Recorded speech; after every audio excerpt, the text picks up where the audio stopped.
Welcome children in the module 2 of flower chapter. In the last module we discussed about different part of flower and types of flowers. Now here first we will discuss function of flower and pollination.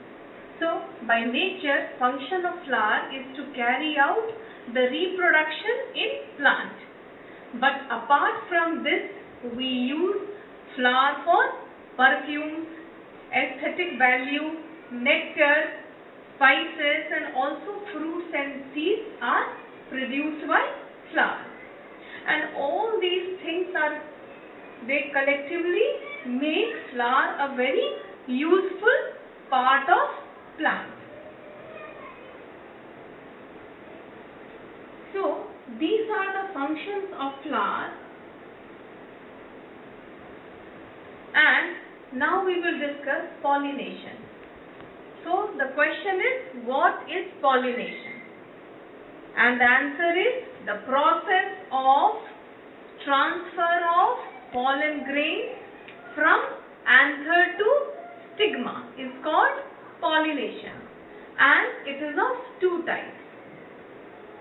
The two types of pollination are, the first one is self-pollination and the second one is cross-pollination. So what happens in case of self-pollination? The transfer of pollen grains from anther to stigma of the same flower or different flower on the same plant takes place, and that is called self-pollination. And in this type of pollination no agent is required.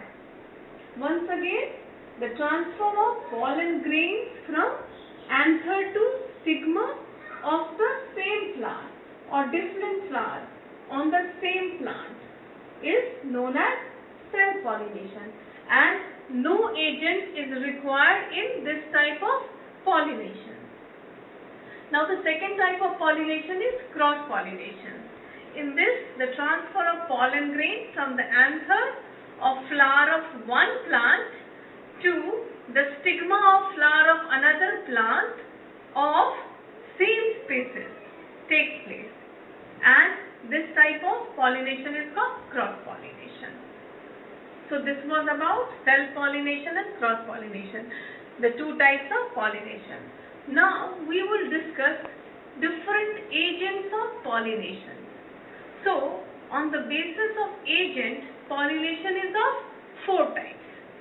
The first one is entomophily, that is pollination by insect. The second one is anemophily, that is pollination by air. And the third one is hydrophily, which is pollination by water. And the fourth one is ornithophily, which is pollination by bird.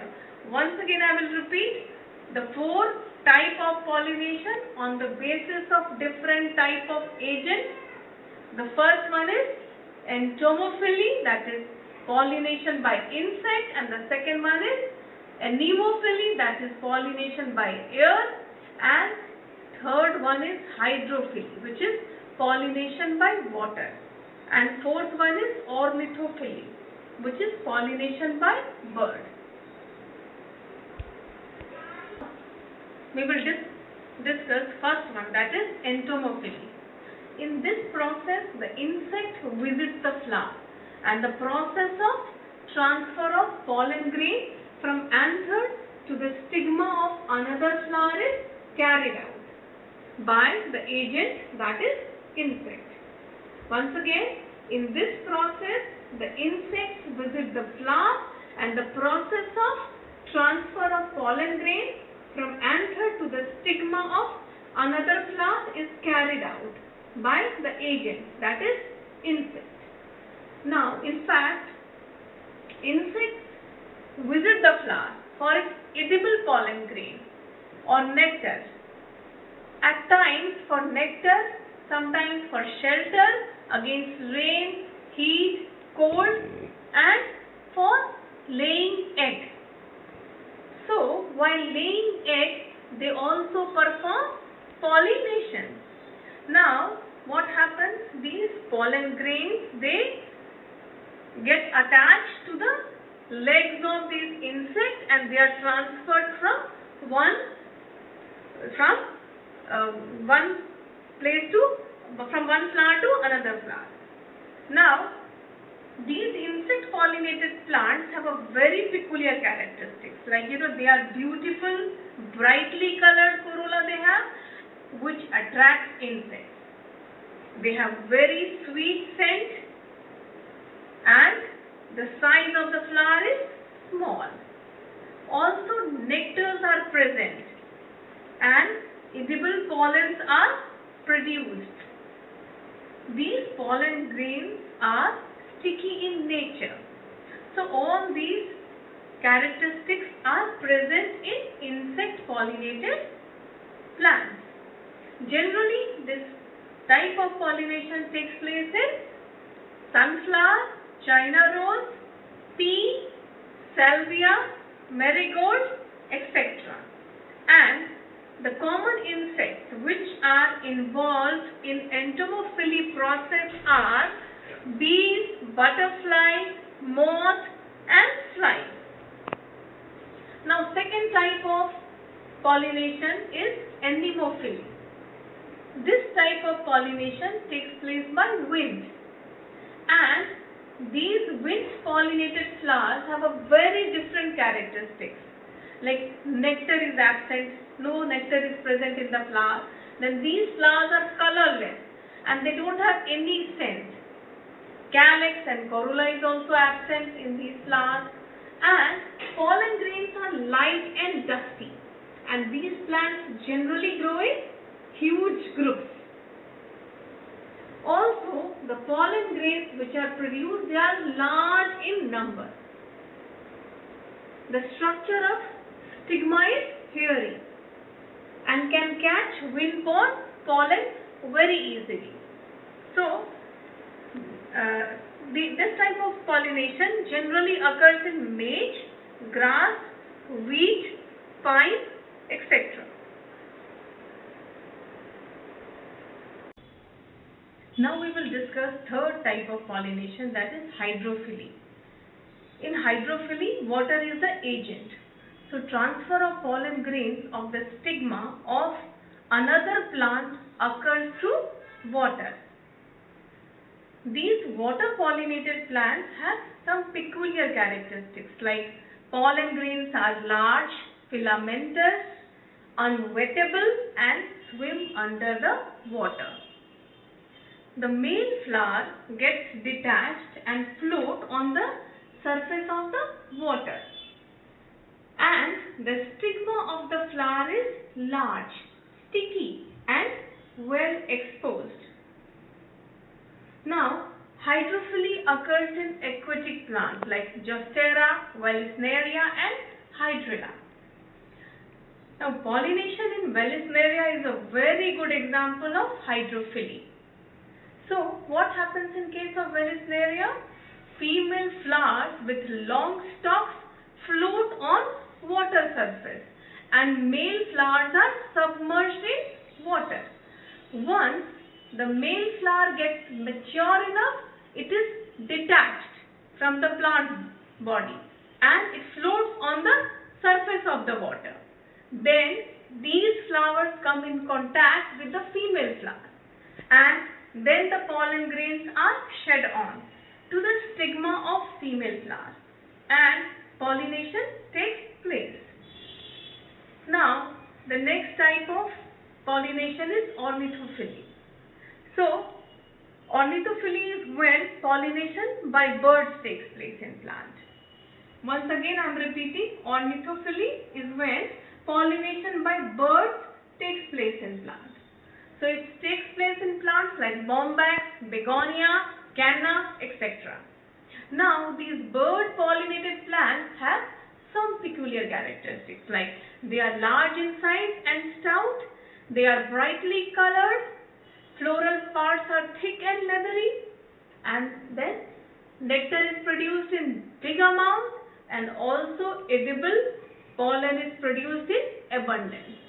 Once again I will repeat the characteristics of bird pollinated plants. First thing is they are large in size and stout, and they are brightly colored, and the floral parts are thick and leathery, and nectar is produced in huge amount. Also edible pollen is produced in abundance.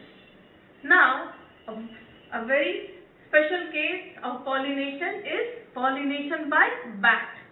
So some plants are pollinated by bats.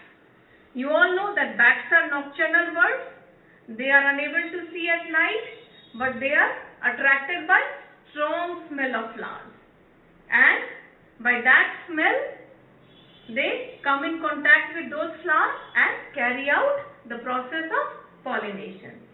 So the case of pollination is bat is a special case. Now after pollination we will discuss fertilization topic. Now what happens in case of fertilization? Once the pollen grains reaches on the surface of the stigma, the male cells present on them reaches the ovary through pollen tube. What happens? Once the pollen grains reaches on the surface of the stigma, the male cells present in them reaches the ovary through pollen tube.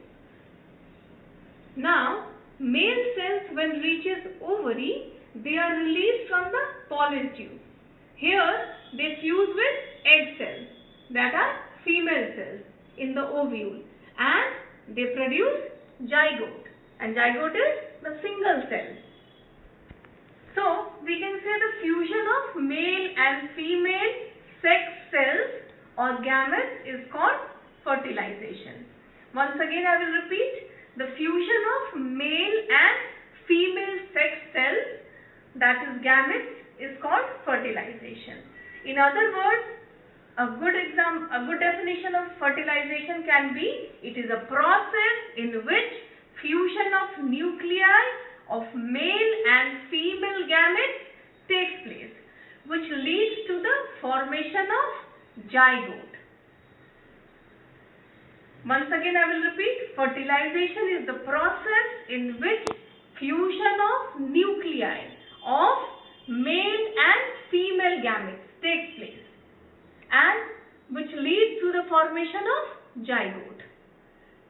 So pollen tube produces generally two male nuclei, in which one fuse with the egg and form zygote, and the other male nucleus fuses with two polar nuclei to form endosperm. So I will repeat that the pollen tube produces two male nuclei, in which one fuses with the egg and forms zygote, and the other male nucleus fuses with two polar nuclei to form endosperm. Now this zygote divide and develop into embryo, which give rise to plumule and radicle of seed, and endosperm acts as a nutritive tissue for the growth of embryo. Now we will discuss what happens after fertilization, and that has been given a term called post-fertilization changes. So the main changes are, the first thing is that ovary enlarges to form the fruit.